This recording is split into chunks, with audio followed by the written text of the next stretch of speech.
The great hall of the Galactic Council buzzed with noise. Hundreds of alien beings filled the massive chamber, their voices mixing into a constant hum of political talk.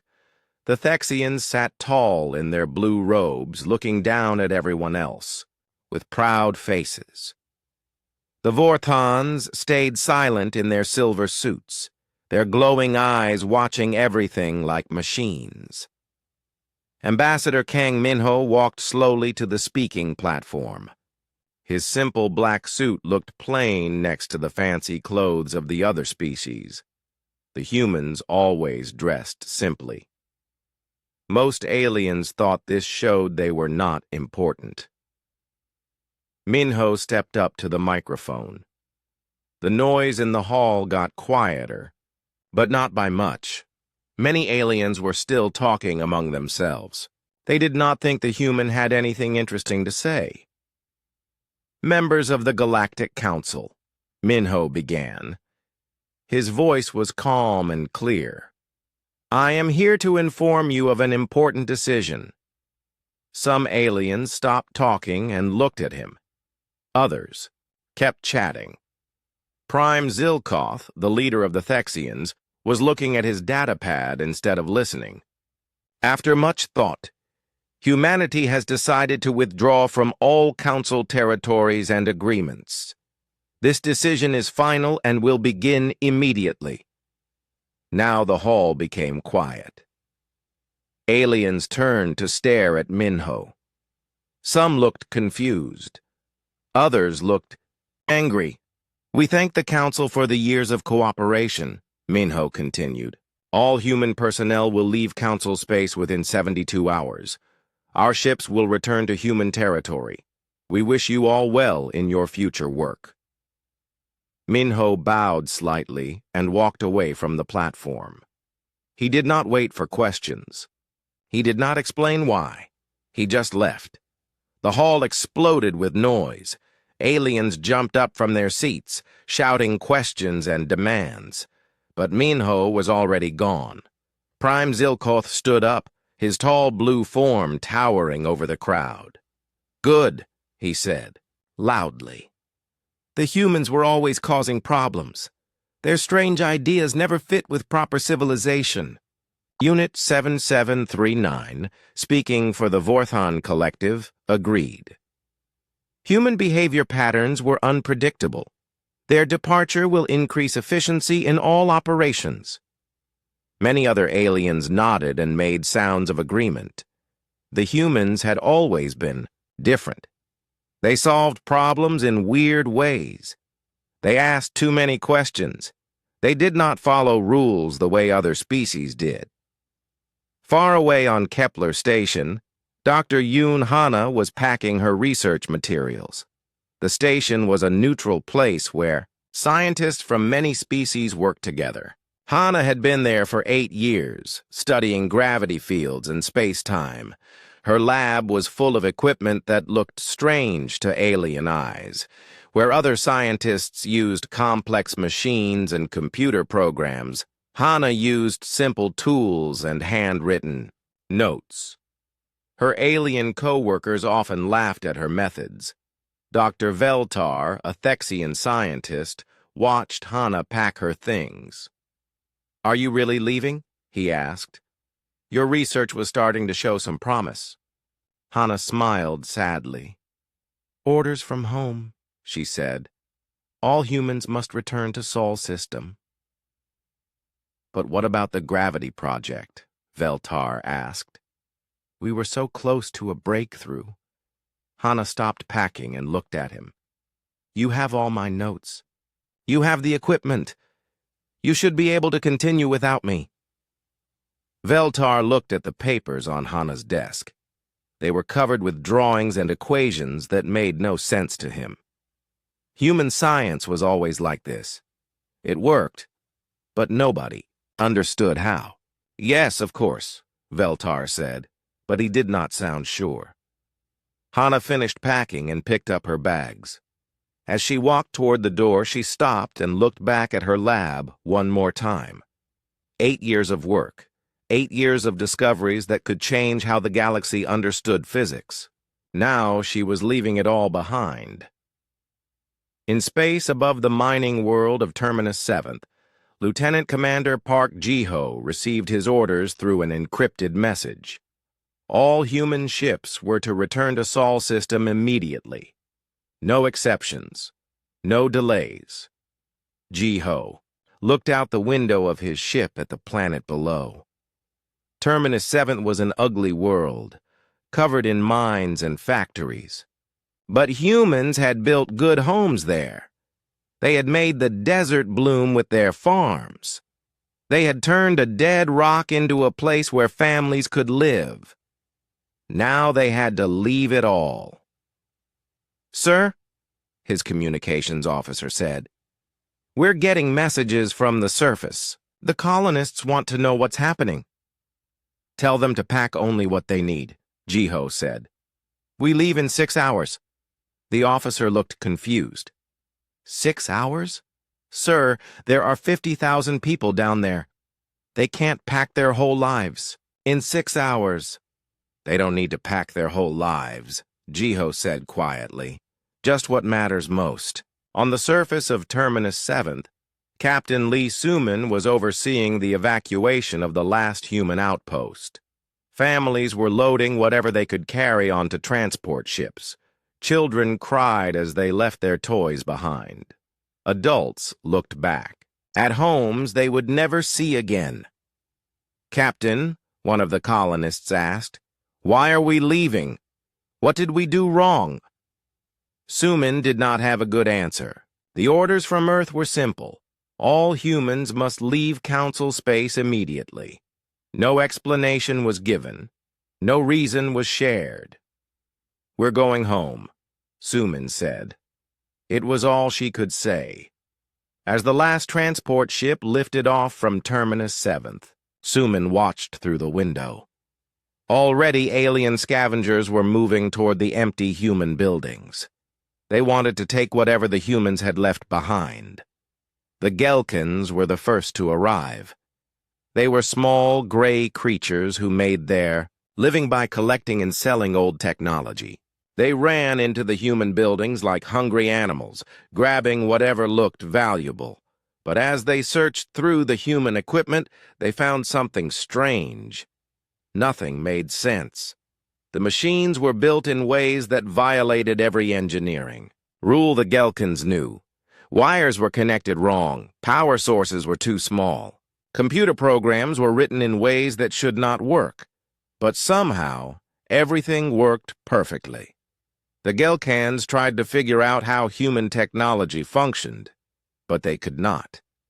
It was like trying to understand magic. Back in the Council chambers, the celebrations continued. Prime Zilkoth raised a glass of blue liquid. "To a more civilized galaxy," he said. "Without human chaos, we can finally make real progress." Unit 7739's mechanical voice agreed. "Efficiency will increase by 12% with the removal of human variables." Other alien leaders laughed and cheered. They talked about how they would divide up the territories that humans had left behind. They made plans to take over human trade routes and research projects.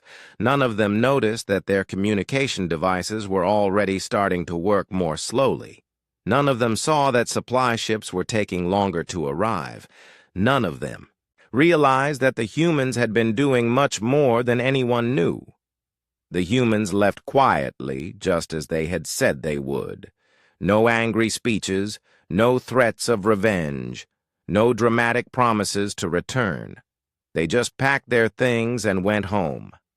But, in the silence they left behind, cracks were already starting to form. 3 weeks had passed since the humans left Council space. At first, everything seemed normal. The aliens went about their daily business, feeling proud that they had gotten rid of the troublesome human species. But slowly, small problems began to appear. On the trade world of Nexus Prime, Merchant Captain Velkara was getting angry. His cargo ship was supposed to receive a shipment of rare metals from the Outer Rim colonies. The shipment was now 2 weeks late. "Where is Captain Cho Hyun-woo?" Velkara demanded from the port authority. "He always delivers on time." The port official, a thin Gelkon with nervous eyes, checked his records. "Captain Cho was human, sir. All humans left 3 weeks ago." Velkara felt his stomach drop. Cho Hyun-woo had been managing the supply routes to the Outer Rim for 15 years. He knew every trader, every shipping lane, every safe harbor in that dangerous part of space. "Well, who is handling the routes now?" Velkara asked. The Gelkan looked uncomfortable. We're trying to figure that out, sir. Across the galaxy, similar problems were starting everywhere. Trade ships were getting lost. Cargo was being delivered to the wrong planets. Supply schedules that had worked perfectly for years were falling apart. Nobody realized that humans had been the invisible network holding galactic trade together. They were the ones who knew which captains could be trusted. They were the ones who solved problems when ships broke down in deep space. They were the ones who made sure food and medicine reached the places that needed them most. On Kepler Station, Dr. Veltar was having his own problems. He stood in Dr. Yoon Hana's old laboratory, staring at the gravity field generator that had stopped working 3 days ago. The machine was Hana's greatest invention. It could create artificial gravity fields that were stronger and more stable than anything else in the galaxy. But now it was making strange noises and producing dangerous energy spikes. Veltar had read all of Hana's notes, but they did not help. Her instructions said things like, adjust the field harmonics until they feel right, and listen to the machine's rhythm. How was he supposed to listen to a machine's rhythm? Machines did not have rhythms. They had operating parameters and efficiency ratings. Dr. Shin Yunbi, Hana's former research partner, tried to help. She was a Vorthan scientist who had worked closely with Hana for 3 years. The gravity generator is not responding to standard calibration procedures, Yunbi reported. Dr. Hana's notes refer to intuitive adjustments that cannot be quantified. Veltar looked at the machine with growing fear. Without the gravity generator, Kepler Station would lose artificial gravity. Thousands of scientists from dozens of species would be in danger. "Can't you just follow her notes exactly?" he asked. Yunbi's glowing eyes dimmed with frustration. "Her notes say to feel for the sweet spot in the field oscillation." "I do not understand what this means. Machines do not have sweet spots."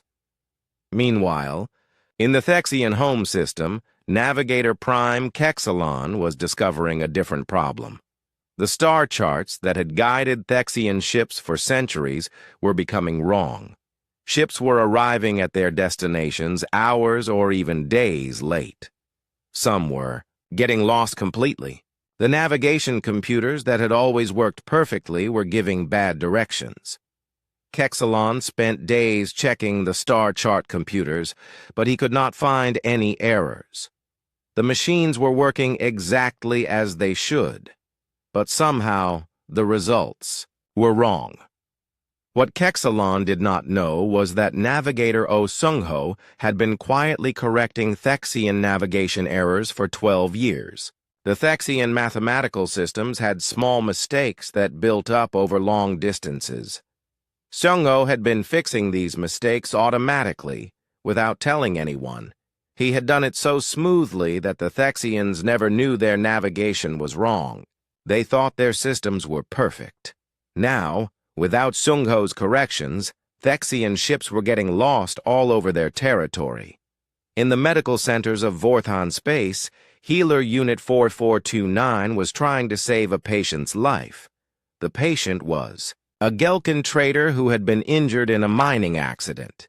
His internal organs were damaged. and he was dying. Unit 4429 had access to the most advanced medical computers in the galaxy. The Vorthon medical systems could diagnose any disease and calculate the perfect treatment for any injury. But the computers were giving treatment recommendations that did not work. The patient was getting sicker despite following all the medical protocols. Unit 4429 remembered healer Bei Ji-young, the human who had worked in this same medical center. Ji-young had always ignored the computer recommendations. She would look at patients with her own eyes and trust her feelings about what they needed.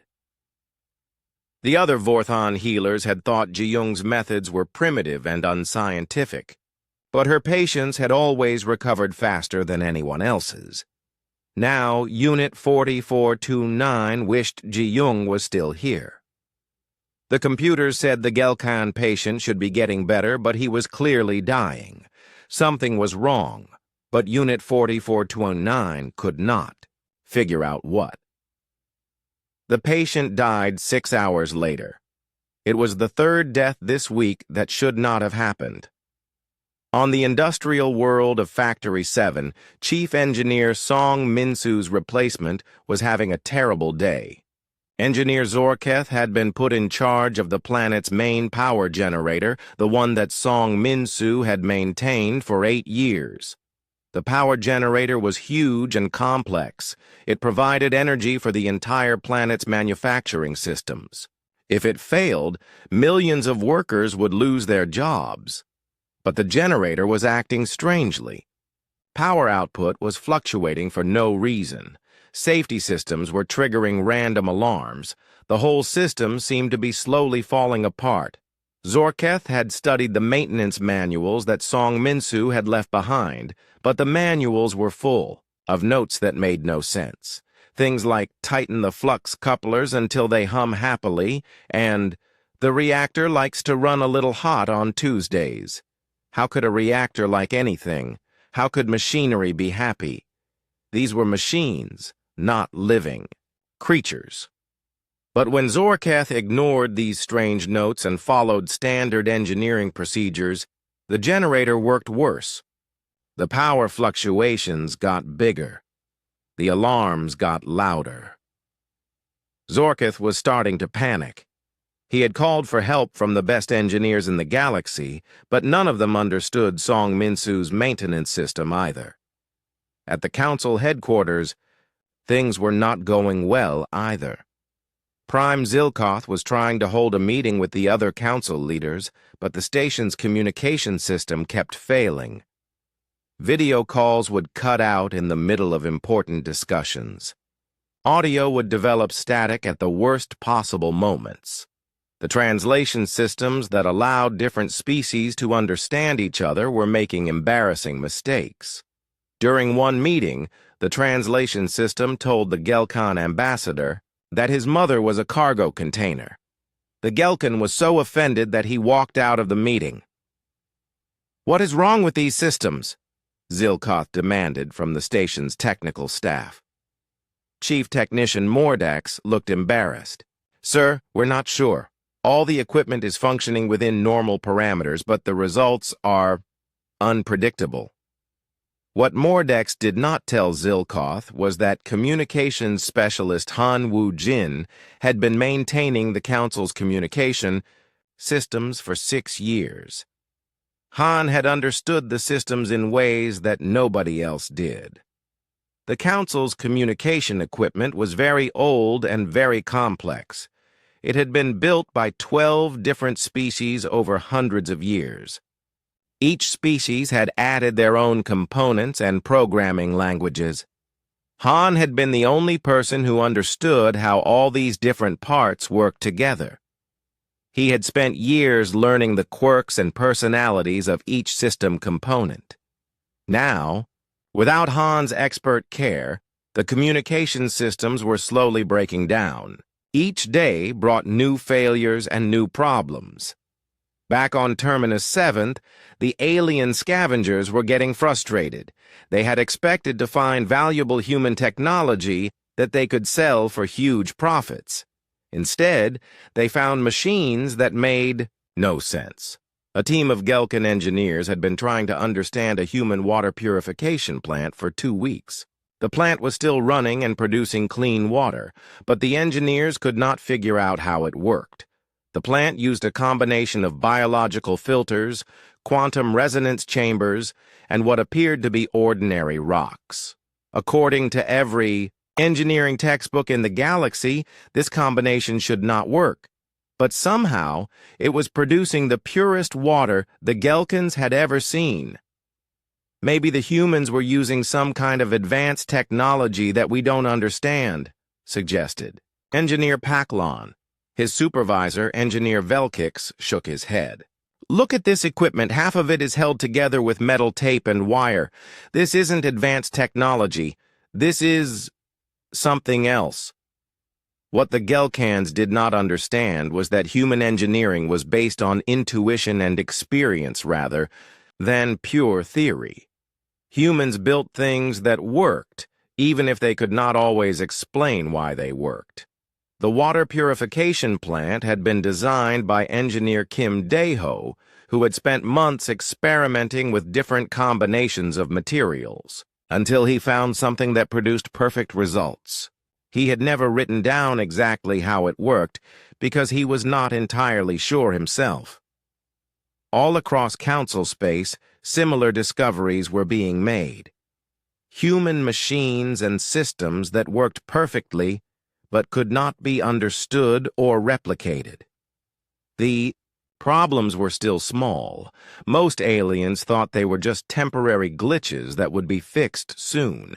2 months after the humans left, the small problems had become big disasters. On Kepler Station, alarms were screaming. The gravity generator that Dr. Yoon Hana had built was now completely out of control. Gravity fields were appearing and disappearing, randomly throughout the station. In some areas, everything was floating in zero gravity. In others, the gravity was so strong that aliens were being crushed against the floor. Dr. Veltar ran through the corridors, trying to reach the main control room. The gravity kept changing as he moved, making him feel sick and dizzy. Behind him, he could hear the sounds of equipment breaking and people screaming. When he finally reached the control room, he found Dr. Shin Yunbi frantically pushing buttons on the control panel. Her usually calm Vorthon face showed something aliens rarely displayed: panic. The gravity generator is in cascade failure, Yunbi reported. All safety systems have been triggered, but they are not responding to commands. Veltar looked at the readings on the control panel. The numbers were all wrong. Energy levels were far beyond anything the generator was designed to handle. According to the readings, the generator should have exploded hours ago. How is it still running? Veltar asked. Unknown, Yunbi said. Dr. Hana's design includes safety features that are not documented in any of her technical manuals. Through the window, they could see space outside the station. Kepler Station was home to scientists from 17 different species. If the gravity generator exploded, thousands of the galaxy's smartest people would die. But they had no idea how to fix it.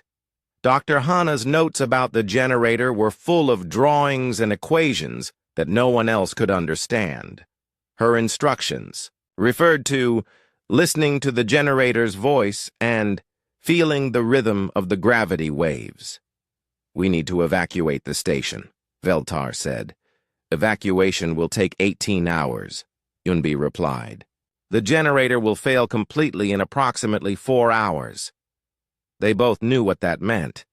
Thousands of people were going to die because they could not understand human engineering. Far away, in the space between star systems, Commander Namsora's replacement was discovering a different kind of disaster. Commander Zekthar was supposed to be leading joint military exercises between the Thexian Empire and the Vorton Collective. Instead, He was watching the two most powerful military forces in the galaxy shooting at each other. The conflict had started small. A Thexian mining ship and a Vorthan research vessel had both claimed the same asteroid field. Without Commander Sora to mediate the dispute, both sides had called for military support. Now there were 50 Thexian warships facing 40 Vorthan battlecruisers, and both sides were firing weapons. "Cease fire! Cease fire!" Zekathar shouted into his communicator. But nobody was listening to him. Commander Sora had been respected by both the Thexians and the Vorthans. She had a reputation for being fair and smart. When she gave orders, people followed them. Zekathar was a good soldier, but he was not Sora. He did not have her diplomatic skills or her tactical genius. He could not make enemies trust each other the way Sora could. The battle was getting worse by the minute. Thexian plasma cannons were tearing holes in Vorthan shields. Vorthan quantum torpedoes were punching through Thexian armor. This was exactly the kind of war that Commander Sora had prevented for 8 years. She had kept the peace through careful negotiation and mutual respect. Now, without her, old hatreds were coming back to life. On the agricultural world of Green 3, Farmer Colwyn was watching his crops die. The plants that had grown perfectly for 15 years were now turning brown and withering in the fields. Colwyn had followed all the farming instructions that agricultural coordinator Young Minji had left behind. He had used the same seeds, the same water schedules, the same fertilizers, but somehow nothing was working. The problem was not just on Green 3. Similar crop failures were happening on 17 different worlds. Billions of people were facing starvation because the human farming methods were not working anymore. What the aliens did not understand was that human agriculture was about more than just following instructions. Young Minji had understood that farming was a living process that required constant adjustment and intuition. She had known when to plant based on subtle changes in weather patterns. She had known which fields needed extra water by looking at the color of the soil. She had known when crops were ready for harvest by touching the plants and feeling their texture. The aliens had tried to turn her knowledge into computer programs and automated systems, but farming could not be reduced to simple rules and algorithms. It required the kind of understanding that could only come from years of experience and natural intuition. Now, without Young Minji's guidance, the carefully balanced ecosystem of agricultural worlds was collapsing. At the council headquarters, things were even worse. The ancient space station was slowly falling apart. Life support systems were failing. Air pressure was dropping. The temperature was getting colder every day. Prime Zilkoth was in an emergency meeting with the station's engineering staff. Chief Engineer Mordex looked exhausted and defeated. "Sir, we've tried everything," Mordex said. "We've replaced damaged components. We've run full system diagnostics. We've brought in engineering experts from 12 different species. Nothing works." "How could one human maintenance worker be so important?" Zilkoth demanded. Mordex looked uncomfortable. "Sir, Chief Lim Dongwook was not just a maintenance worker. He was different. He understood the station in ways that our computers cannot analyze. The council station was over 3,000 years old. It had been built, rebuilt, and modified by dozens of different species over the centuries. The result was a maze of incompatible technologies and conflicting systems. Lim Dongwook had spent 12 years learning every pipe, every circuit, every mechanical system on the station. He had understood how all the different parts worked together, even when they should not have worked at all. More importantly, he had understood that the station was not just a machine. After 3,000 years, it had developed its own personality, its own quirks, its own needs. Dongwook had treated the station like a living creature that needed care and attention. He had fixed problems before they became serious. He had kept ancient systems running through creativity and intuition. Now, without his care, the station was dying. "How long do we have?" Zilkoth asked. "At current rate of system failure, complete life support collapse in approximately 2 weeks," Mordex said. Zilkoth felt cold fear in his chest. The Council Station was the center of galactic government. If it failed, the entire political structure of the galaxy would collapse with it, but even worse news was coming from across the galaxy. Tech analyst Jeon Yuna had been secretly investigating the extent of human involvement in galactic infrastructure. Her findings were terrifying. Yuna had discovered that humans were involved in almost every important system in Council space. Transportation, networks, communication systems, power generation, food production, medical care, defense systems. Humans had been quietly essential to all of it. The aliens had never realized this because humans worked differently than other species. Instead of taking credit for their contributions, they had simply made themselves useful. They had solved problems quietly and efficiently without making a big show of their importance. Now that they were gone, the entire structure of galactic civilization was collapsing. On the industrial world of Factory 7, the main power generator finally exploded. Chief Engineer Zorketh had been trying to fix it for weeks, but without Song Minsu's intuitive understanding of the machinery, his efforts had only made things worse. The explosion destroyed 3 city blocks and left 2 million workers without power. Factory 7's manufacturing output dropped to 0 overnight.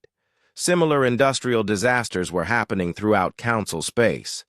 Factories were shutting down, mining operations were failing, space elevators were breaking, the economic foundation of dozens of worlds was crumbling. The communication breakdown was getting worse too. Without communications specialist Han Woojin's expertise, the galactic communication network was falling apart piece by piece. Entire star systems were losing contact with the rest of the galaxy. Trade negotiations were impossible when people could not talk to each other. Military coordination was breaking down. Even simple things like weather reports and navigation updates were not getting through. Some desperate aliens were trying to send messages by physical courier, using fast ships to carry information between star systems. But this was slow and expensive. The efficient communication network that had connected the entire galaxy was becoming a collection of isolated islands. On the Thexian world of Science Prime, research teams were making a disturbing discovery. They had been analyzing human technology that had been left behind, trying to understand how it worked. What they found challenged everything they thought they knew about engineering and science. Human machines were not built according to any recognized engineering principles. They used combinations of materials that should not work. They operated on scientific theories that made no sense. They violated physical laws that other species considered absolute. But somehow, they worked better than anything else in the galaxy. It's like they were building with magic instead of science, reported Research Director Thex Allen. 4 months after the human exodus, the Galactic Council was in complete chaos. Prime Zilkoth sat in his emergency command center, watching reports of disaster flow in from across the galaxy. The Council station was dying. Half the life support systems had failed completely. The remaining systems were running on emergency power that would last maybe another week. Thousands of Council staff were being evacuated every day, but there was nowhere safe to send them. "Sir," his aide reported, with a trembling voice, We've lost contact with the Outer Rim colonies completely. The communication relays have failed throughout that entire sector. Zilkoth closed his eyes. The Outer Rim housed 12 billion people. Without communication, they could not coordinate supply shipments or emergency services. People were probably dying right now, and the Council did not even know about it. And the Thexian-Vorthon War? Zilkoth asked. Still expanding, sir. Now involves 43 star systems. Casualty reports are significant. The war that had started over a single asteroid field was now consuming a quarter of the galaxy. Without Commander Sora's diplomatic skills, every small dispute was escalating into violence. Zilkoth made a decision that hurt his pride more than anything he had ever done. Prepare a diplomatic ship, he said quietly. Set course for Sol System. His aide looked shocked. Sir, are you planning to... I'm going to ask the humans to come back, Zilkoth said. The words tasted bitter in his mouth, but he had no choice. Send word to Unit 7739. Tell the Vorthon Collective that I want them to join the mission. 3 days later, a small diplomatic fleet approached the edge of human space. The ships flew under flags of truce, broadcasting messages of peaceful intent. They were met by Admiral Quan Tae-hyung aboard the human battleship Soul's Pride. The admiral was a calm man with gray hair and kind eyes, but his voice was firm when he spoke to the alien delegation. Prime Zilkoth, Unit 7739, Admiral Quan said, through the communication link. You are welcome to visit Sol System as peaceful guests, but I should tell you that humanity is no longer interested in rejoining the Galactic Council.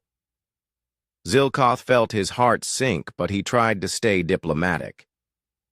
Admiral, we come to discuss terms for humanity's return to Council space. We are prepared to offer significant concessions.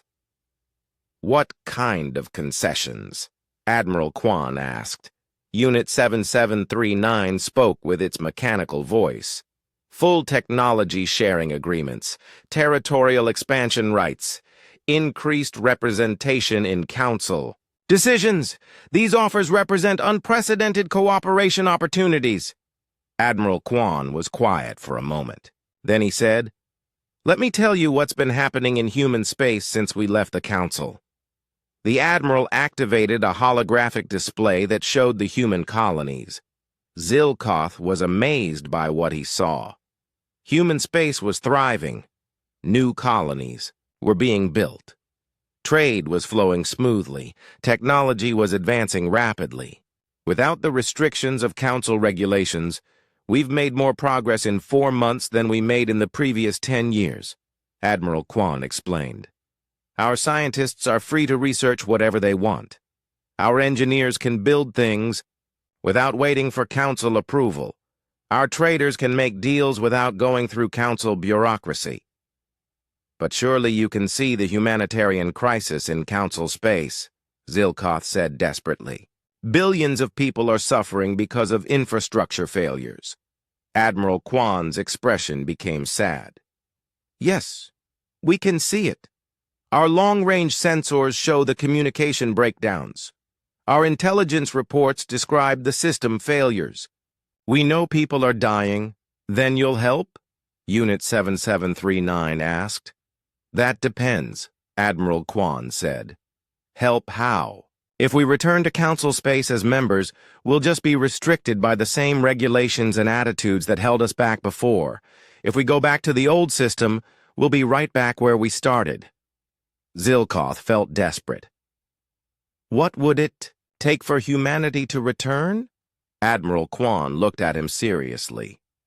Complete autonomy. Humans would return to maintain galactic infrastructure, but we would operate independently. No Council oversight, no regulations on our methods, no interference in our research or engineering. That's impossible, Unit 7739 said immediately. Council authority cannot be bypassed. Regulations exist for safety and efficiency. Then I'm afraid we cannot help, Admiral Kwan said politely. The negotiations continued for 3 days, but they got nowhere. The council delegates wanted humans to return as junior members who would follow council rules. The humans wanted to return as equals who would operate independently. Neither side was willing to compromise. While the negotiations were failing in space, the situation in council territory was getting much worse. On Kepler Station, Dr. Veltar was preparing for the end. The gravity generator was completely out of control now.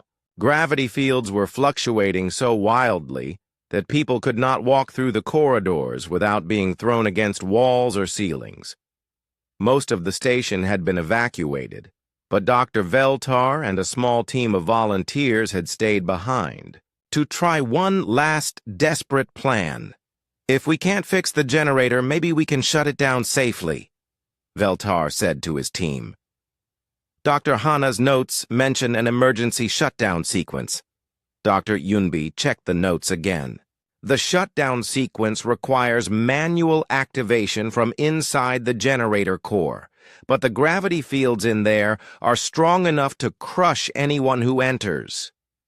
Then we send in robots, suggested Engineer Pactel.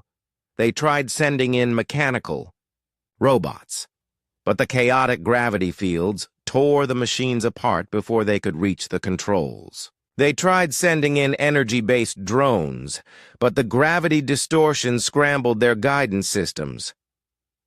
There has to be a way, Veltar said. Dr. Hana would not have built something that could not be shut down safely. But without Hana's intuitive understanding of the system, they could not figure out how to make it work. On Factory 7, the situation was just as desperate. Without power from the destroyed generator, the industrial world was collapsing. 2 million workers had lost their jobs. Food production had stopped. The water purification systems were failing. Chief Engineer Zor Keth had brought in engineering teams from 6 different species, but none of them could rebuild the power generator. Song Minsu's design was too complex and too intuitive for anyone else to understand.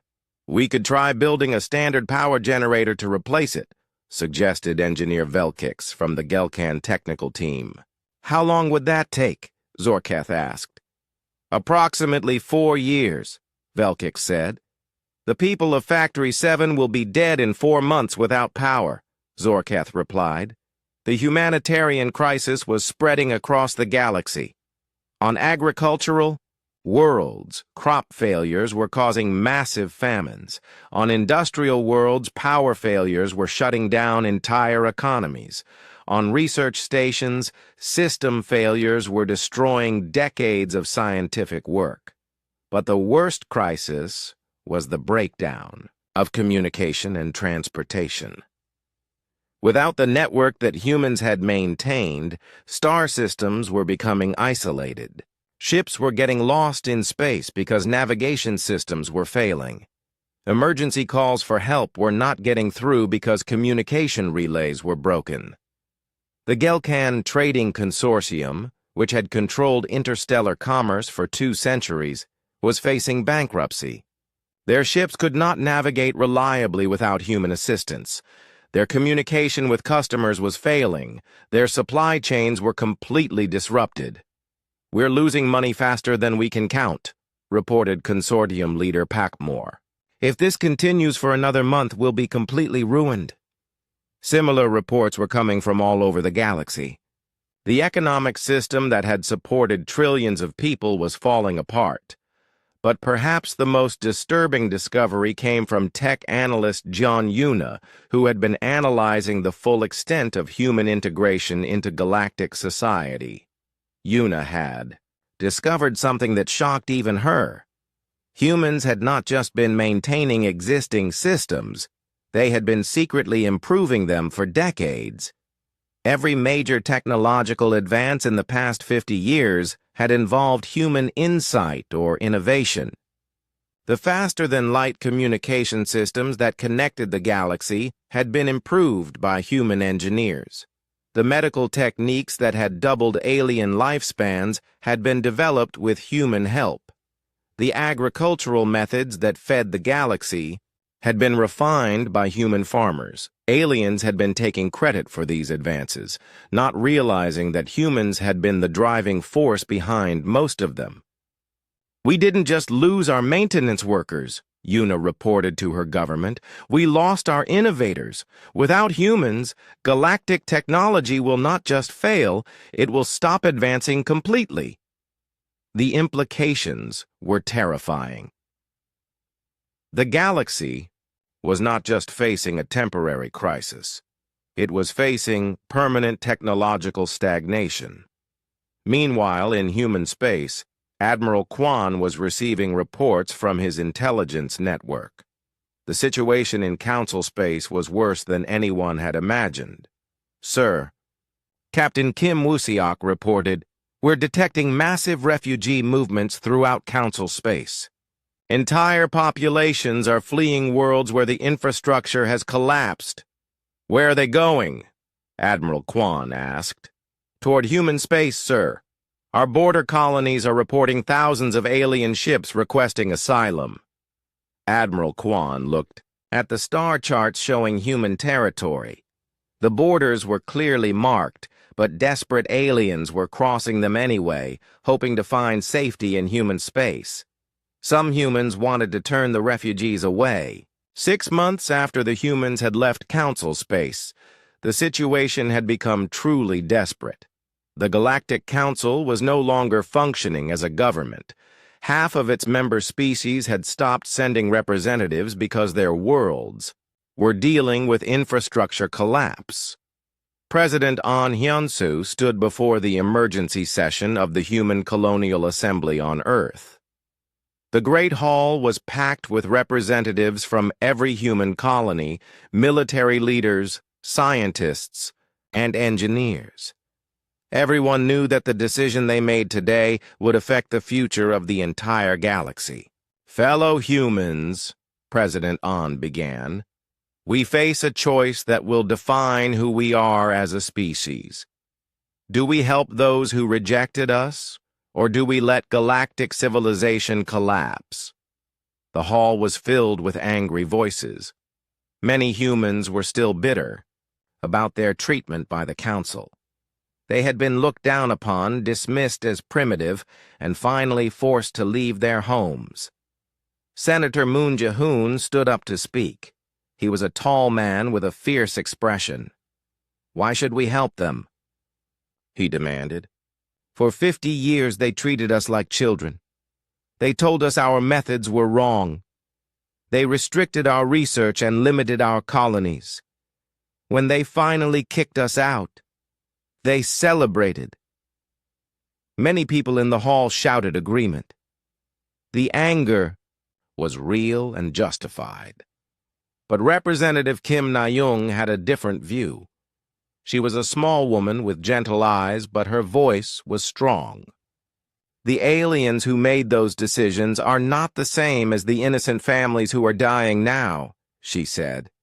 "Children are starving on agricultural worlds because the crops have failed. Hospitals are losing patients because medical systems don't work. Entire populations are becoming refugees because their worlds can no longer support life." The debate was fierce. Some humans wanted revenge for years of disrespect. Others felt that helping was the right thing to do regardless of past treatment. Admiral Kwon Tae-hyung presented the military situation. "Our border colonies are being overwhelmed by refugee ships," he reported. "We're seeing families with children, elderly aliens, sick people who just want somewhere safe to go. Some of our colony governors are already providing humanitarian aid without official permission." Colonial Governor Lee Jae-won confirmed this. "On Frontier 7, we've set up refugee camps for 15,000 aliens. They're grateful just to have food and medical care. Many of them didn't even know about the political problems between humans and the Council. They're just ordinary people trying to survive. Dr. Choi Min-seo, who had worked on galactic disease prevention, provided a more alarming perspective. The collapse of alien medical infrastructure is creating conditions for pandemic diseases, she warned. Some of these diseases could eventually spread to human space. We can't remain completely isolated from the galactic ecosystem. Engineering Corps Commander Seo Jinwoo had been studying the technical reports from Council space. The infrastructure failures are accelerating, he said. At the current rate of collapse, we estimate that galactic civilization has maybe 6 more months before total breakdown. President An listened to all the arguments, then called for a recess. The assembly would vote in 2 hours. During the recess, news came from Council space that changed everything. Kepler Station had finally exploded.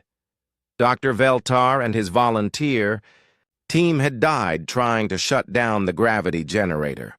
The explosion had destroyed the station and killed over 30,000 scientists from 17 different species. Among the dead were some of the galaxy's brightest minds. The news hit the human assembly like a physical blow. Dr. Yoon Hana, who had built the gravity generator, broke down crying when she heard about Dr. Veltar's death. He was a good scientist, she said through her tears. He tried so hard to understand my work. If I had been there, I could have shut down the generator safely. Those people died because I wasn't there to help. The emotional impact of Kepler Station's destruction changed the mood in the assembly. These were not abstract political problems anymore. Real people were dying, including people that humans had known and worked with. When the assembly reconvened, Commander Seo Jinwoo presented a radical new proposal. "What if we don't go back to the old system?" he asked. "What if we create something completely new?" He activated a holographic display showing his plan. "I propose the Human Infrastructure Authority, an independent organization that maintains galactic civilization without being part of the Council political structure." The plan was simple but revolutionary. Humans would return to Council space, but not as Council members. They would operate as an independent authority responsible for maintaining the technology and infrastructure that kept galactic civilization running. "We would have complete autonomy over our methods," CEO explained. "No Council oversight of our engineering or research. No restrictions on how we solve problems. We maintain the systems. They stay out of our way." "What about payment?" asked Finance Minister Park Yeonjin. "Each species pays for infrastructure services based on their usage," SEO replied. "We're not doing charity work. We're providing professional services for fair compensation." Representative Kim Na-young raised her hand. "What about the refugees? What about humanitarian aid?" "That would be separate from the Infrastructure Authority," SEO said. "Individual human colonies could choose to provide humanitarian aid if they wanted to. But the authority's job would be maintaining technology, not politics." The plan was appealing because it solved several problems at once. Humans could help without submitting to Council authority.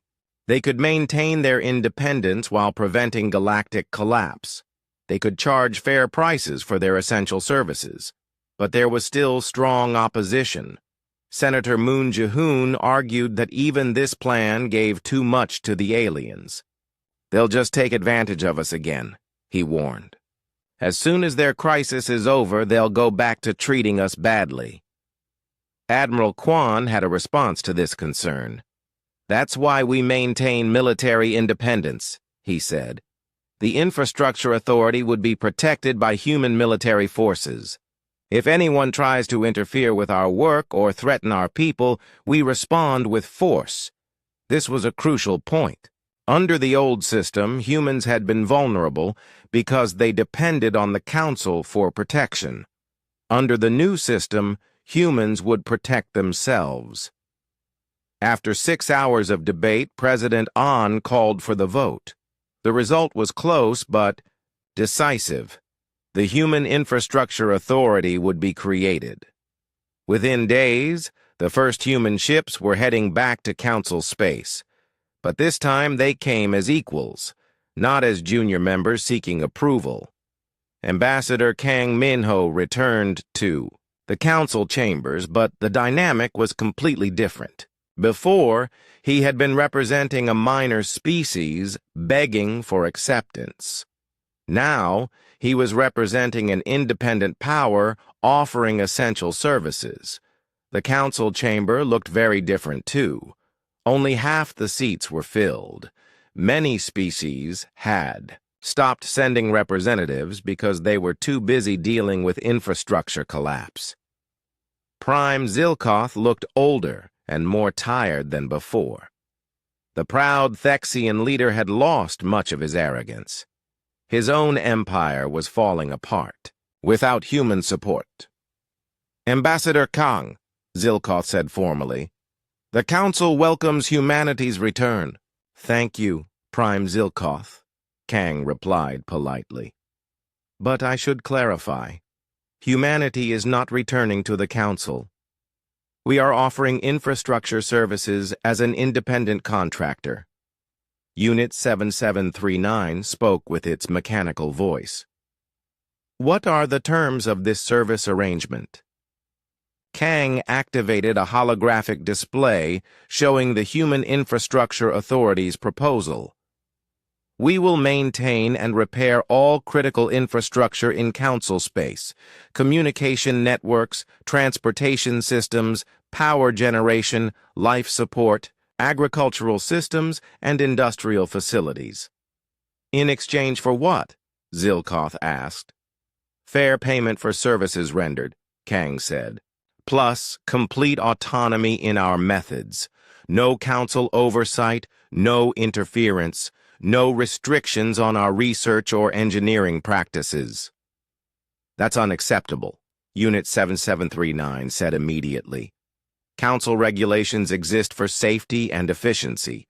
Unsupervised operations create unacceptable risk parameters." Kang smiled politely. "Then I'm afraid the Infrastructure Authority cannot operate in Council space. We wish you luck in resolving your current difficulties." He started to walk toward the exit. "Wait!" Zilkoth called out desperately. Let's discuss this further." The negotiations took 3 days, but the outcome was inevitable. The Council had no choice but to accept human terms. Without the Infrastructure Authority, galactic civilization would collapse completely. Within months, the agreement was signed with great ceremony, but everyone understood the real meaning. The humans had returned to galactic space, but they were no longer the junior partners. They were now an independent power that provided essential services to species that could not survive without them. Captain Lee Suman was among the first humans to return to Terminus 7th. As her ship approached the planet, she could see that the alien scavengers had made a mess of the human infrastructure. But she also saw something encouraging. Many of the original alien colonists had stayed and were trying to maintain the human-built systems. "Captain," one of the Gelkan colonists said as she disembarked, "we're so glad you're back. We tried to keep the water purification plant running, but we don't understand how it works." Suman smiled. "Don't worry.